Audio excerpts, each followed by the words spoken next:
one of our co-hosts, Jasmine Gurner. She's out on vacation, and our other co-host back there, Jody, baby boy. No, I'm I'm your baby boy. All day. You can find him. I'm good. Elevator relief, sir. At elevator relief. At Elevator Relief. Sure. You can come check him out at the ER Factory. He's sitting in his office every time I come down here. Yes, sir. Dedicated. He's in the building, man. But you can definitely find him down here and find your relief at the ER Factory. Whatever you're trying to get done, they have a space for you to get it done in. I have some guests in here with me. Well, we have some guests with us. I'm going to let them introduce themselves. We're going to start with the ladies first. Hello, I'm Lauren Sanderson, co-founder of My RE360. My name is Adonis Lockett. I am the founder of Lockett Homes, a national real estate investment firm, and founder of the real estate tech startup, My RE360. My name is Roger Gallegos. I'm the creative director and founder of Emerald Studios, a hub for inspiration and representation that the artists need in Dallas. How's it going, guys? My name is Jacob Clayton, also known as the Image Ambassador. I am a custom clothier and a fashion blogger. I'm not cool enough to be on Twitter like these guys, but you can follow me on Instagram at image_ambassador. Instagram is you know, that's where it's popping at. That's the wave. That's the wave. So one of the things we do at the Get Back Show, the purpose and premise of this season, our inaugural season, is to talk about entrepreneurship. And the name of it's entrepreneur centric. Everything is all entrepreneurship. We want to be a conduit of information for people who want to seek out they've sought out their purpose, they know what they want to do, they've answered that question, they know what problem they want to solve, and that's the reason they want to start their business. And we want to be a conduit of information to help them along the way. One of the first things, though, we like to ask to new guests is, what's your definition of entrepreneurship? You can start. Or not necessarily, what does it mean to you? What does entrepreneurship mean to you? And I will say that it's newer to me. I can't say that it's something that I always aspired to do or dreamed of, but it is definitely something I am embracing and loving the journey. But I mean, it's just always growing and learning. You know, always building, just always moving forward. That's what it means to me. Okay. I think entrepreneurship is your desire to kind of forge your own destiny. So entrepreneurship doesn't necessarily mean you actually own a brick and mortar building. It's, I have a service, I have a product that I want to offer the world, and I want to do it at the capacity in which I think it should be presented, the manner in which I think it should be represented. So whether it's a multi-level marketing program, whether it's fashion, whether it's a product or a service, I think entrepreneurship is what you have to offer the world and your interpretation of how it should be represented. Okay, then I hear you. So entrepreneurship means, to me, it means being my own boss and, like you said, building your own destiny. I'm only 21 years old, and I've only been like working for like 5 or 6 years or whatever, but I never really had the idea of, I never really liked the idea of having a boss. I want to always be my own boss. Why would I wait, 50 years to like become a CEO or to become a manager somewhere when I can become a manager now, and then 50 years from now I can just be retired or whatever? Like, we live in a generation where we've like built our lives around social media, and it's kind of helped us, I guess, become or to get to our destination. That's what entrepreneurship means to me. I've made no sense, but it's whatever. What about you, Ms. Clayton? I think that entrepreneurship is simply taking a risk, right? It's a scary thing to do, and I don't think it's something that everybody's designed to do. But it's something that it's something that you're gonna have to bet on yourself, all right? Because nobody's gonna believe in you more than you do. And in regards to entrepreneurship, you know, you have fat months and you have lean months. You know, you can make $10,000 one month and you can make $10 the next, right? There's no security in it at all. So you're gonna have to take a risk and eventually just take a leap of faith and bet on yourself like nobody else will. You know, that's a funny statement. So there's a saying that an entrepreneur is the crazy person that'll work 100 hours a week to not work 40 hours a week for someone else. I will do it every time because I'd rather do it by myself than do it for somebody else and still be in the same position. Right. Now, Isaiah, I don't ever recall us asking you what entrepreneurship means to you. I don't remember that from the first episode you were on. Yeah, I think entrepreneurship to me is delivering an outsized return, doing whatever it takes, taking risks, as you say, to assemble the components of a return stream and just outsize it. Whether you're inside of a company as an employee or working on your own in your own business, you can be an entrepreneur by mobilizing resources and kicking ass. I'm with that. And what entrepreneurship means to me is freedom. My father told me when I was maybe about 15 years old, the only true freedom is when you've developed and built your own economic base. So that's what entrepreneurship means to me, which is it's surmising everything that everybody up here said. It's the freedom to do what you want to do, go where you want to go. And then in this digital world, it's like Donna said off air earlier, he's like, headquarters is wherever I'm at. Like what better life can you lead? I mean, business life can you lead? You definitely can control your work-life balance and different things like that, but it means freedom. So the next part of that is, what was your free fall moment? And the free fall moment,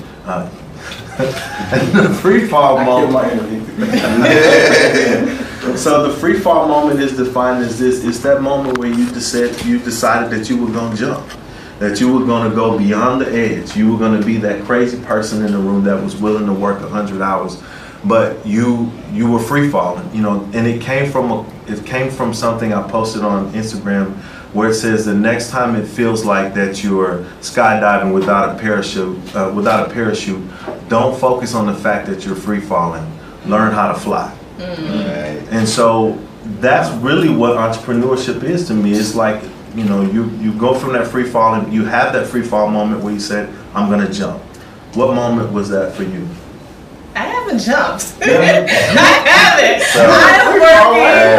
I am working 100 hours doing a regular job, plus this job, plus some other jobs. That's how I start. I haven't jumped yet, so I can't answer that question. So I'll answer that question. You answer the question. So I got my degree in electrical mechanical engineering with the intention of never being a professional engineer. I got my degree as a fallback plan. So from day one, my mom told me, whatever you do, own your shop. Be the boss of the company.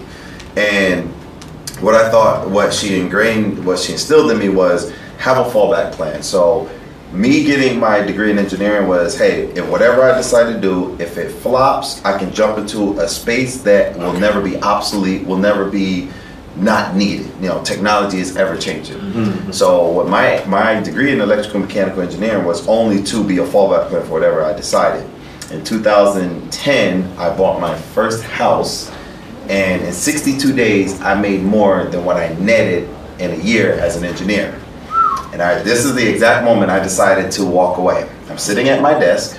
So my boss made it easy. I loved what I did, but I hated my job. My boss made me hate my job. Yeah. So I'm sitting looking at a check, and I'm looking at my annual net salary, and I'm in a cubicle, no windows. I didn't make it that far yet, and I can see my boss step in the aisle of my cubicle, and I can see his reflection in my computer. It went quiet because I was just chilling, admittedly. And he sat there for about 30 seconds, so I pretended to start reading. And he said, hey, if you spent as much time working as you did daydreaming, you might actually get something done. And I said, he walked off. And I said, okay. I got up, I left, didn't tell anybody. Came in the next day, put my 2-week notice in. And that moment I decided, if I can do my annual net salary in 8, 10, 12 hours part-time, then I know I can make it full-time. Yeah. Now, as glamorous as that story may sound, I wish I didn't do that. The free fall came with a lot of repercussions and a lot of consequences. I was not financially ready A lot of to lessons learned. right. I wasn't financially ready to leave corporate America and consistent pay. I wasn't business intelligent enough to understand where I would make shortcomings, and as a byproduct, I started my company debt free. I took out over 100K of personal loans. I liquidated my 401K, and at one point, every checking and savings account was overdrawn by thousands of dollars. So as glamorous as I like to make the story sound, the front part of it is, man, I did it exactly as it should be done. The backstory is, I wish I would have never done it that way. Yeah. But what came from it is resilience and the never say die and the, hey, I gotta do it or I'm going to lose everything mentality. So for me, it was kind of a bittersweet. I love the fact that I can present that story, but my first advice to everyone is be financially stable, set, and prepared before you take that leap, because that leap, I'm telling you, you'll hit the ground a couple times and it'll be a rude awakening, but when you get to the point where you can balance it out, it'll make every heartache, every couple of nights I spent crying like, man, I shouldn't have done this, it'll make it all worthwhile in moments just like this. Yeah, true that. I like that, man. That's a I good didn't story. know that. All right. Yeah, that's you learning. You flying out though, right? Right. So We're flapping them wings. doing like I couldn't imagine that I'd be here right now doing this, like living this life. I mean, I would say I left engineering in 2011. I want to say of 7 years that I've been fully self-employed. I got employees now. I got 20, 30 something employees right now. I want to say for maybe the first 4 or 5 years, I really almost regretted my decision because I just couldn't see the light at the end of the tunnel. But I'm like, hey, you know what? This is what you always read. Like, hey, you don't see the light, but just keep pushing. And just in the last maybe 2 years is really not only when I've seen the light, I've reached the light, and I feel like I've hit my tipping point, and everything here is exactly what everyone else said they're experiencing as part of really realizing the success of entrepreneurship. That's dope. That's a really good story. 21 years old. 21. Yeah, 21 years old. When was your free fall moment at like 16? I'm still like going through it because I don't really know. I don't really know where I'm at this point. I'm not in school. I work at a part-time job at a restaurant. I hate this job so much, and I want to dedicate my whole time to the business that I'm trying to run. But it's kind of hard to stay motivated because of the financial situation that I'm put in. Because it's like, all right, my job hates me. They went from 5 days down to 2 or 3 days a week, and I still have to I'm paying everything out of my pocket and my girlfriend's money. So it's kind of hard to stay motivated. It's like I want to get a 9-to-5 job now and become a real adult, but at the same time, I'm in the mindset. It's like I don't want to be at that job. Yeah. I want to be my own boss. So what advice would you give me? And how did you stay motivated, or how did y'all stay motivated? I got an answer to that question, bro. I don't believe in working jobs that don't give you any actual real world experience. Right? Yeah. Nothing wrong with a 9 to 5. Yeah. 9 to 5s make the world go round. So don't hate your 9 to 5. Just find a 9 to 5 that you actually like and that you can learn from. If you're working a 9 to 5 that isn't giving you any valuable experience, that in my opinion is a dead end job. And I'm hungry for knowledge. Yeah. So there are jobs that you literally have to refuse to work, right? So I worked for 3 years in retail, right? But that was just to get experience selling suits, in hopes of one day quitting and starting my own business selling suits, and that's what I do now. So although I had to work in retail for 3 years just to gain experience, right, it was still productive in a sense.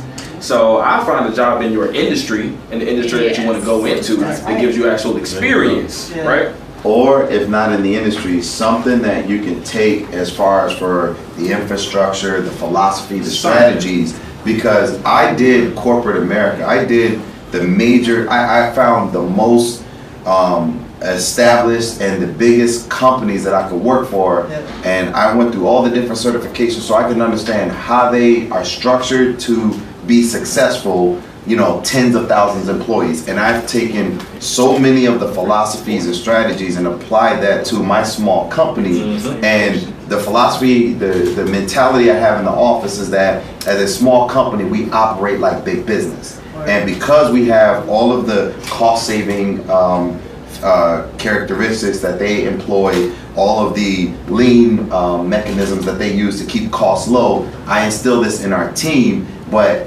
even though it's a completely different industry, the philosophy and how to manage people is what made me be able to scale so quickly. Yep. So my suggestion to you is don't fret on the 9 to 5. The 9 to 5 should actually fuel and fund your business, and let it do that for a while, but just be very efficient in how you set aside or compartmentalize your hours and what's specific to your business.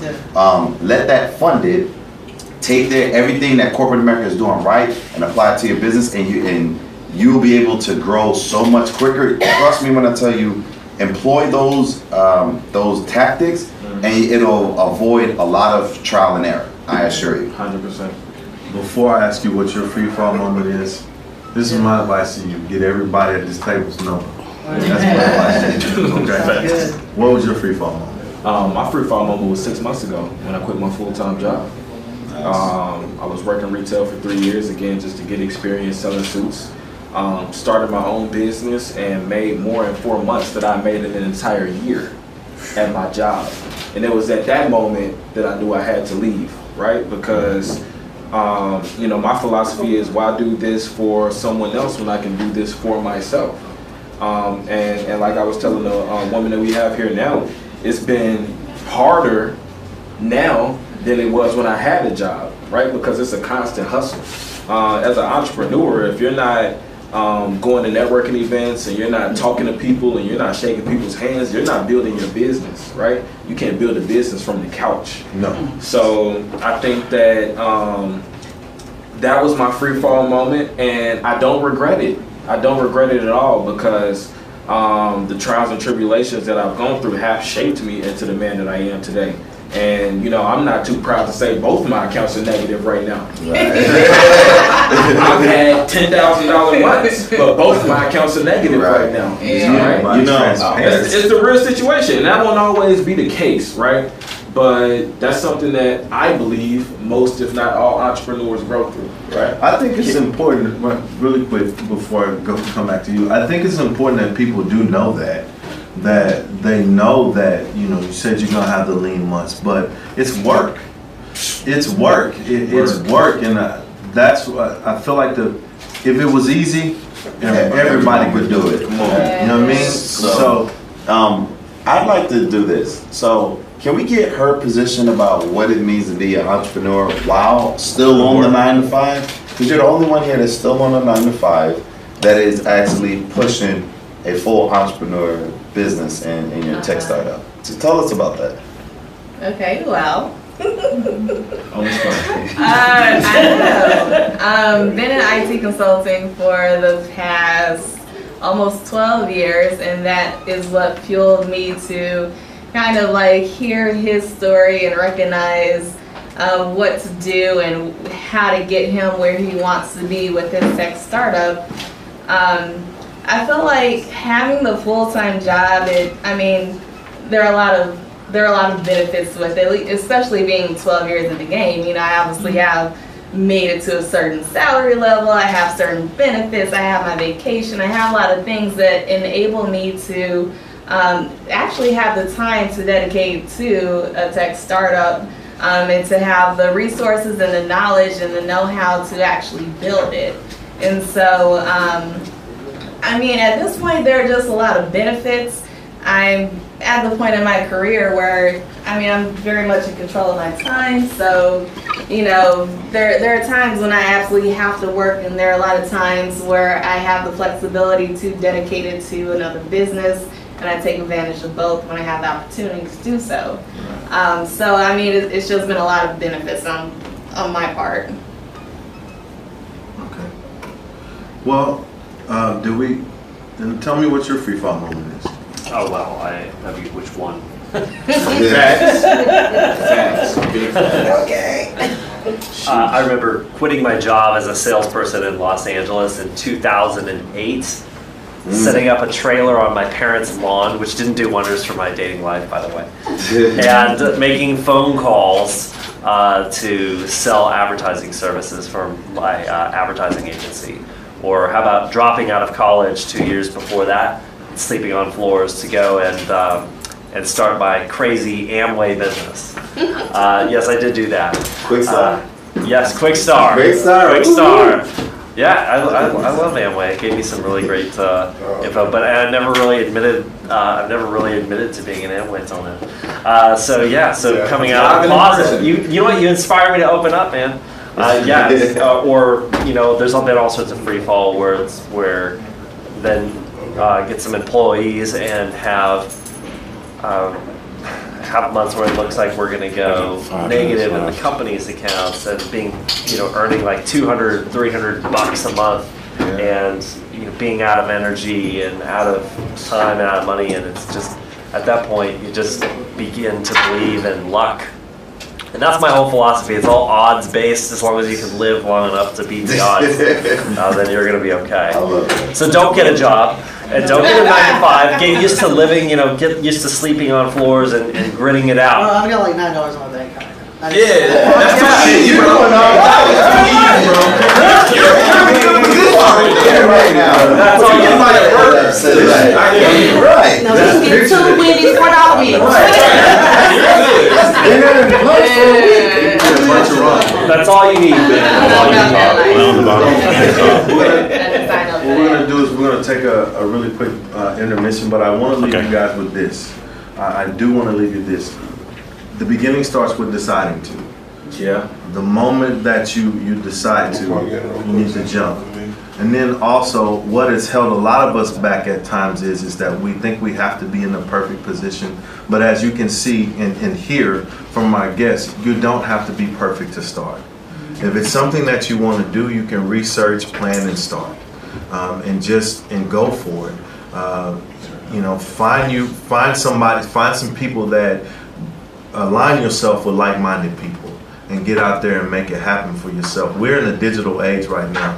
It's no reason why. If it's something that you want to do that is either purpose-filled or passion or anything like that, you can monetize it to some point, and just go full on. So remember that the beginning starts with deciding to, and you don't have to be perfect to start. This is JP Green with the Get Back Show. We'll be back in just a minute. All right, we're gonna switch out, I guess. Double set, guys. Hey, that was good, man. Where the hell y'all been all Just night? gonna wing it. Yeah. Down there working. Up the drinks. All right. That was a hell of whatever you got in that cup. Let me sniff That it. was great. That was great, bro. We had to sit in the car to jumpstart this. Good information, bro. I like that. I like that. Y'all went downstairs. Yeah. Definitely good, sir. Yes, sir. Check it out. Good to meet you. Yeah, there's more. Let's we got some more. Yeah, bro. Get some more thing, bro. I'm trying, bro. I'm trying. Make the mistakes now. I'm telling you right now, if I ain't got a plate when I leave out of this room, it's gonna be problems, man. You're gonna be I'm angry. hungry as hell. Grab me some ramen noodles. Give me 1 second. I'm gonna come talk to you. What we got, bro? All right, I'm gonna have him. I'm gonna have Trey. You bring, okay. I had Skeeper already. Who? You bringing Skeeper? Yeah, he come. Okay. Yeah.